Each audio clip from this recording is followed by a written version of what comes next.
I really hope this Sabrosura pa' ti que qué. Hola manis, welcome to Café con Pam, where we share our stories over cafecito. Yo soy Pam, and we bring you inspiring historias from first-generation Latinx and people of the global majority. Don't forget to subscribe, hit the like button, and ring the bell so you never miss our cafecito time. And of course, for more incredible stories, tune into the podcast también. Today's episode is brought to you by No Mono, the traveling sound capsule que nos acompaña durante nuestras entrevistas en vivo, which is this one. El día de hoy, I am sharing a little glimpse into the magic that was Café con Pam live experience. We had an amazing day filled with deep connections, real conversations, and so much growth. We had two guests, and I asked them some powerful questions. Today, I'm excited to share a little snippet of their answers with you. Our two amazing guests were Ashley Nell Tipton and Daisy Romero from El Cholo's Kid. Of course, hearing from our guests was so inspiring. It reminded me how much courage it takes to share our stories and embrace every part of the journey. And the Cafe Con Pam live experience was all about creating a space to explore our stories together. And these answers capture the spirit perfectly, I think. Disfruta el video. Sabrosura pa' ti que qué.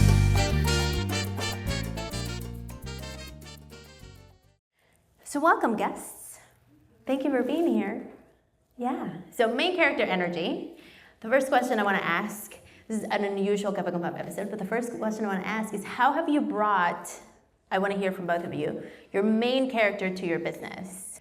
I've always been quite literal about being the main character. Like when I started my business, it's kind of an issue. When I started my business, I mean, I really need to be able to identify and see myself in things in order, because you're gonna have to work so hard on things.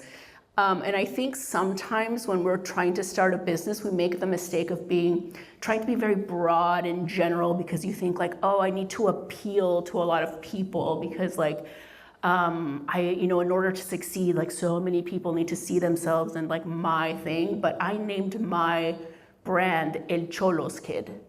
I am El Cholo's Kid. My father is El Cholo. And when I first started years ago, I started that brand in 2008, and people said, if you want to sell, like people don't even know what a cholo is. Like you're from California, so you don't even think about it. But somebody from Ohio, like El Cholo's Kid, how are you gonna grow? And you grow because when people like you, like your brand, they start off not being able to say El Cholo or how to, or what it is or whatever. But the second time, once you say it, they learn it.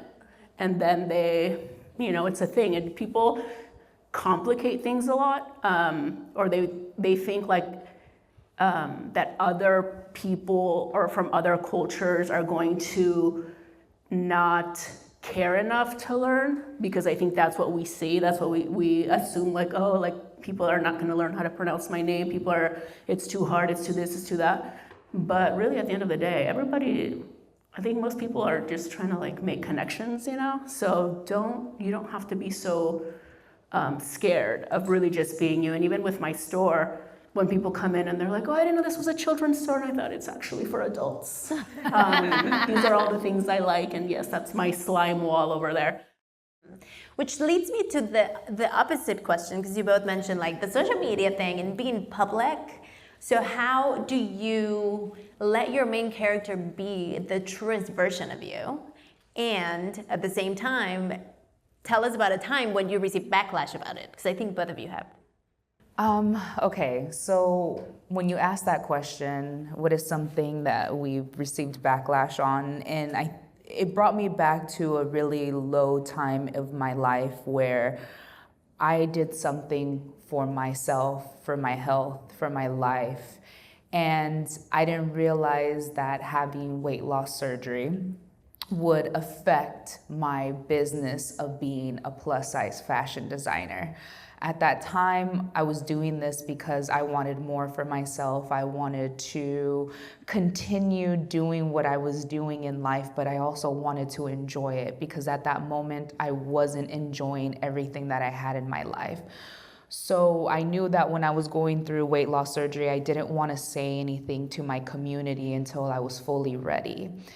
And I thought I was ready. I thought my community was ready. I thought they would be very understanding and supportive. And I got the complete opposite of that. And I got such a huge backlash that people were so upset at me and felt like they lost their hero, felt like they lost their voice in this community because I was that advocate. And all these hurtful comments just, it hurt me. It sent me into this depression, and I had to, my mentor and a lot of people around me really helped me realize that this is my life, my choice and my body, and no one will ever understand what I felt at that moment before I went through this life-changing experience.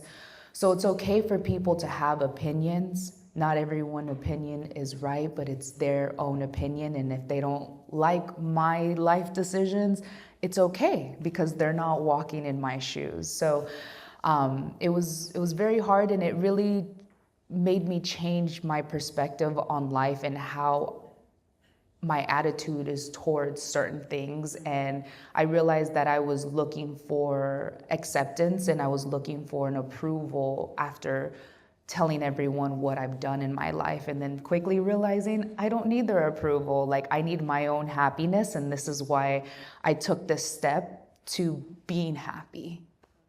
I love that. Well, thank you for sharing that. People feel so entitled to your story, and I think we can get even more granular with you, Ashley, because it's kind of like an interesting thing that happened because there was this connection that people finally saw themselves represented. Yes. And so in the world, like, there were bigger bodies represented on TV that people were like, we've never seen this before. And then all of a sudden, looking at it from the audience perspective, they may have felt like betrayed. Yes. Not that you owed them anything. Yes. But it's kind of like what they came with. Yes. So I knew that I think we've talked about this on the podcast because I just re-listened to ours and I was like, whoa, how much I've grown from then. Yes. And that was in 2017. But I think I was given a job at that time that I didn't realize that I signed myself up for.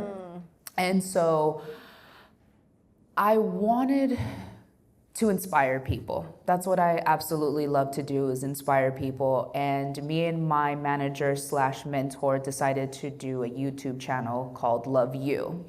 And it's just basically telling yourself that you love yourself and accepting who you are and giving yourself the self-care. And every week we recorded a new video and there was always a subject. And in that subject, I was being put to the test about how much I loved myself, how much I cared about myself, how much I was accepting myself. And you could see me in the process of that, not accepting myself, being so hard on myself, and me and him having these candid conversations back and forth about, why are you beating yourself up for this situation? Like, I remember the first week that we were recording this YouTube show, I was going through a breakup.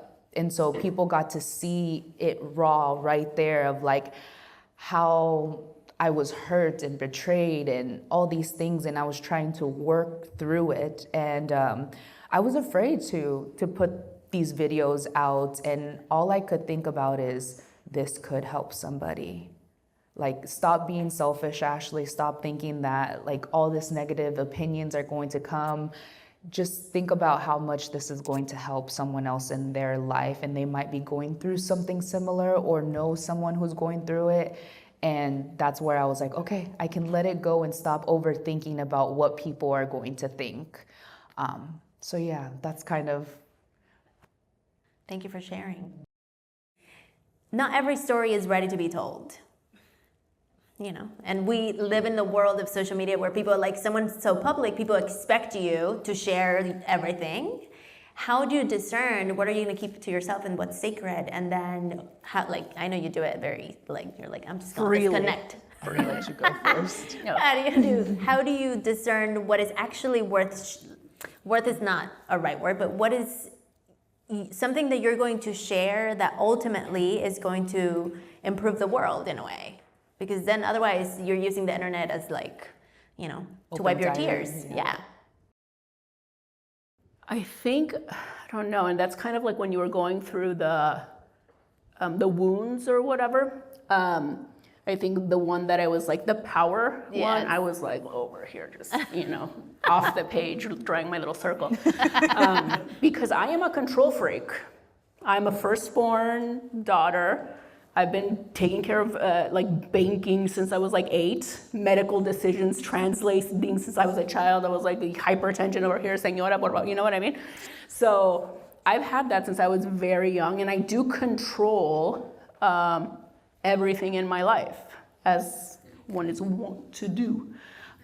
So being on social media, and obviously I have a much smaller reach than Ashley. She's on television, so people probably feel like they know you, and they feel entitled to your life. Entitled to your life, your health, your this, your that. I've always been like pretty.